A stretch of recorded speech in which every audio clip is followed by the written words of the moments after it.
कि आज से 9 साल पहले देश की राजनीति किस दिशा में बह रही थी और इन 9 सालों में देश की जो आपका अभिनंदन करें।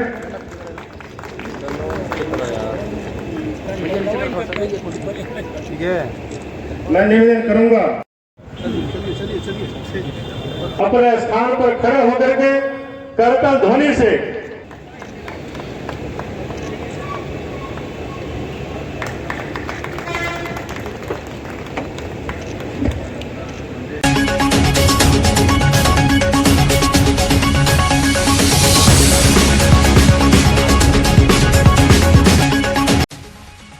मोदी सरकार के 9 वर्ष का कार्यकाल पूर्ण होने के उपलक्ष्य में भाजपा द्वारा चलाए जा रहे जनसंपर्क महाअभियान के तहत आयोजित व्यापारी सम्मेलन में उत्तराखंड के पूर्व मुख्यमंत्री त्रिवेंद्र सिंह रावत ने कहा कि भाजपा सरकार में व्यापारी समेत सभी वर्ग के लोग सुरक्षित हैं और प्रदेश में कानून का राज है, जबकि इससे पहले की गैर भाजपाई सरकारों में कानून व्यवस्था पूरी तरह चौपट थी। उन्होंने कहा कि जब से केंद्र और प्रदेश में भाजपा की सरकार आई है तब से व्यापारी भयमुक्त होकर अपना व्यापार कर रहा है।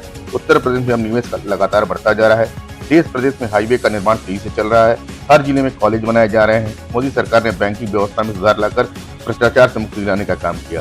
कार्यक्रम का संचालन हरिकेश राम त्रिपाठी ने किया।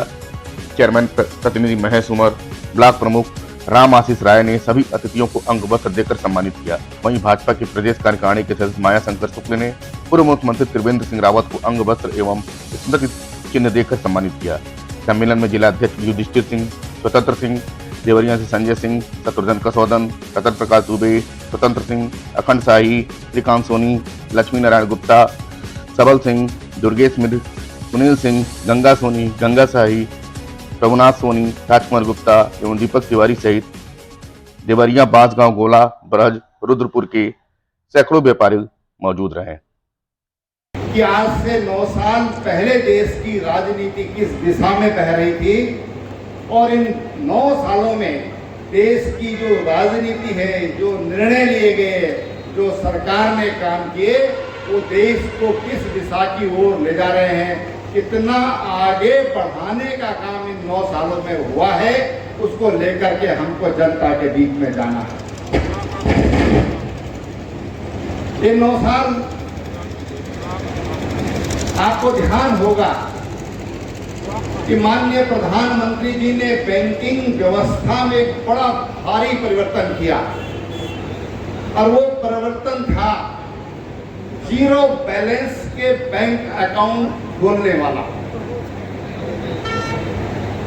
बैंकों ने कहा 500 रुपया तो हमारा खाता खोलने में लग जाता है और अगर इतने खाते सबके हम खोलेंगे तो हमारे पास उस बैंक में जगह ही नहीं है, कहाँ ये रिकॉर्ड रखा जाएगा। और कई बैंकों ने इसमें आनाकानी करी।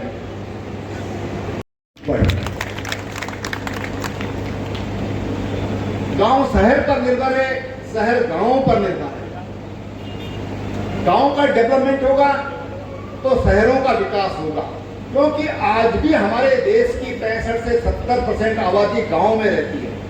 खरीदार गांव में है, मैन्युफैक्चरर शहरों में है। गांव के आदमी की जेब में पैसा होगा, उसकी जेब भारी होगी तो उसकी खरीदने की ताकत बढ़ेगी, उसकी खरीदने की क्षमता बढ़ेगी। उसकी खरीदने के लिए कहां जाएगा? तो मार्केट में जाएगा।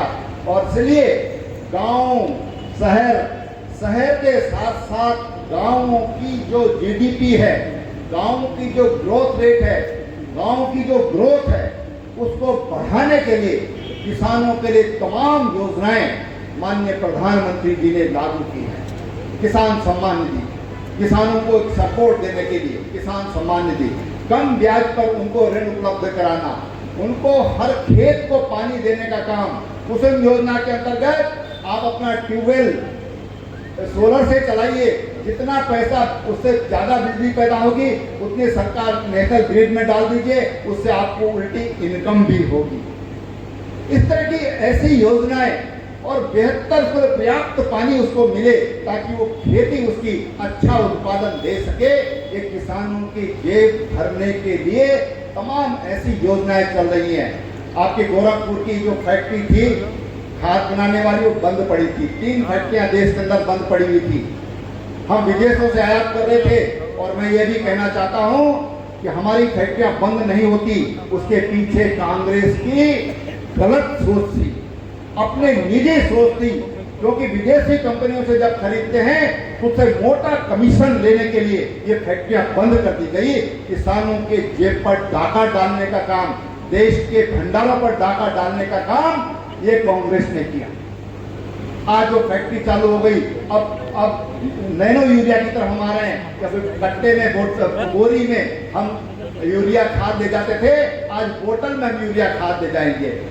एक नैनो यूरिया, उसका एक रिसर्च हमारे वैज्ञानिकों ने किया और आज अपना किसान लॉजिस्टिक का खर्चा अपने आप कम हो जाएगा। उसको ट्रैक्टर ले जाने की जरूरत नहीं है, वो मोटरसाइकिल पर 5-10 लीटर 15 लीटर रख करके अपने आराम से ले आएगा। ट्रैक्टर के तेल का खर्चा बचेगा, ट्रैक्टर का खर्चा बचेगा, ड्राइवर का खर्चा बचेगा। ये तमाम खर्चे बचा करके और किसानों को समृद्धि की ओर ले जाने का काम ये हमारे सरकार के नेतृत्व में हो रहा है। और बहनों भाइयों, आज ये जो ये 9 वर्ष हुए हैं, तमाम उपलब्धियां अगर एक पर एक आप गिनते जाइए तो इतनी उपलब्धियां हैं। स्वास्थ्य के क्षेत्र में कभी सोचा था किसी गरीब ने कि उसको 5 लाख रुपए का सालाना खर्चा ये सरकार देगी, वो भी ट्रस्ट मोड में, कोई बीमा नहीं है। आप जाइए, जीरो बैलेंस से जाइए, अपना गोल्डन कार्ड लेके जाइए और आपको अस्पताल देश भर के जो 22,000 से ज्यादा अस्पताल हैं, कहीं पर भी अगर गरीब को आवश्यकता पड़ी हो, कहीं देव दर्शन के लिए गया है, कहीं घूमने के लिए गया है, उसके साथ कोई ऐसा हादसा हो जाए तो वो गोल्डन कार्ड अगर उसकी जेब में है तो 22,000 से ज्यादा सूचीबद्ध अस्पताल हैं जहां पर जाकर के वो अपना इलाज करा सकता है, बिना कैश के, बिना बैलेंस के वो अपना इलाज करा सकता है।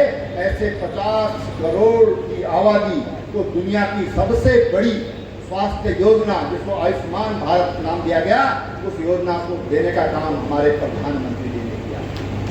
गरीब को घर दे दिया, उसको शौचालय दे दिया, उसको बिजली दे दी, गैस का कनेक्शन दे दिया और अब पानी का कनेक्शन देने का काम हो रहा है। और पानी की क्वांटिटी भी बढ़ेगी, पानी की क्वालिटी भी बढ़ेगी। कनेक्शन तो दे ही जा रहे हैं, लगभग मैं समझता हूँ कि 13 करोड़ परिवारों को अभी तक ये कनेक्शन दिए जा चुके हैं। कल मैं योगी जी से पूछ रहा था, मैंने कहा बुंदेलखंड की स्थिति क्या है, तो उन्होंने कहा बुंदेलखंड में बताया कि कितने हजार कनेक्शन हमने घरों तक पानी पहुँचाने का हमने काम कर दिया है।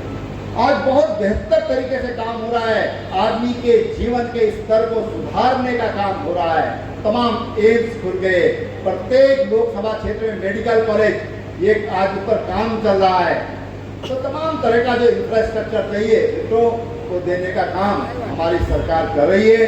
वहीं दूसरी तरफ तमाम जो विपक्षी दल हैं वो भारतीय जनता पार्टी को, प्रधानमंत्री जी को व्यक्तिगत रूप से घेरने का कोशिश कर रहे हैं, व्यक्तिगत आक्षेप लगाने की उन पर कोशिश कर रहे हैं और देश में ही नहीं विदेशों में जाकर के देश को अपमानित करने का काम कर रहे हैं।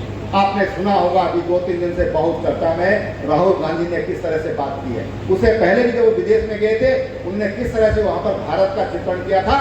वो देश को अपमानित करने का काम कर रहे हैं। ये आज विपक्ष की स्थिति हो गई है।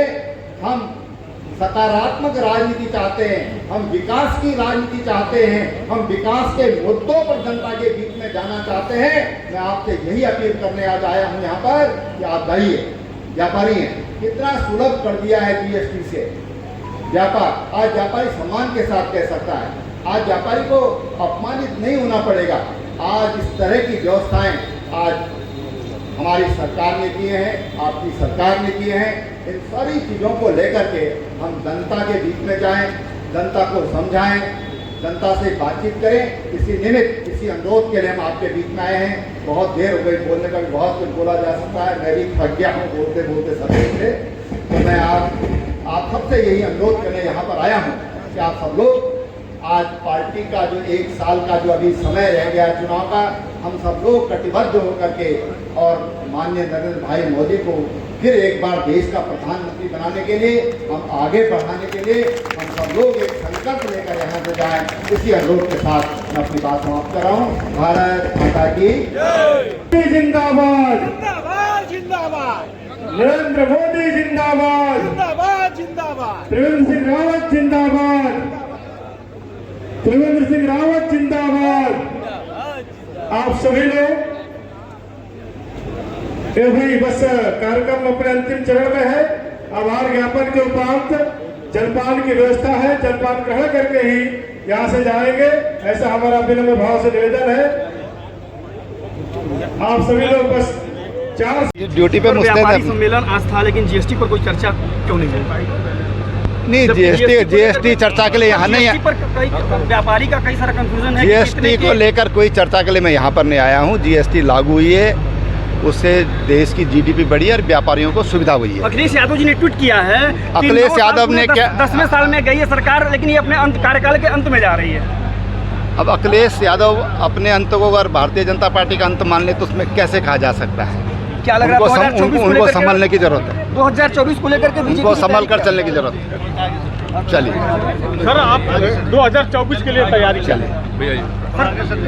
तो 2024 को लेकर के क्या कहना है आपका? तैयारी क्या देखिए, है? पार्टी का जो तंत्र है वो बूथ से लेकर के और नेशनल लेवल तक पार्टी का संगठन तैयार है हर चुनाव को लड़ने के लिए, हर संघर्ष से मुकाबला करने के लिए।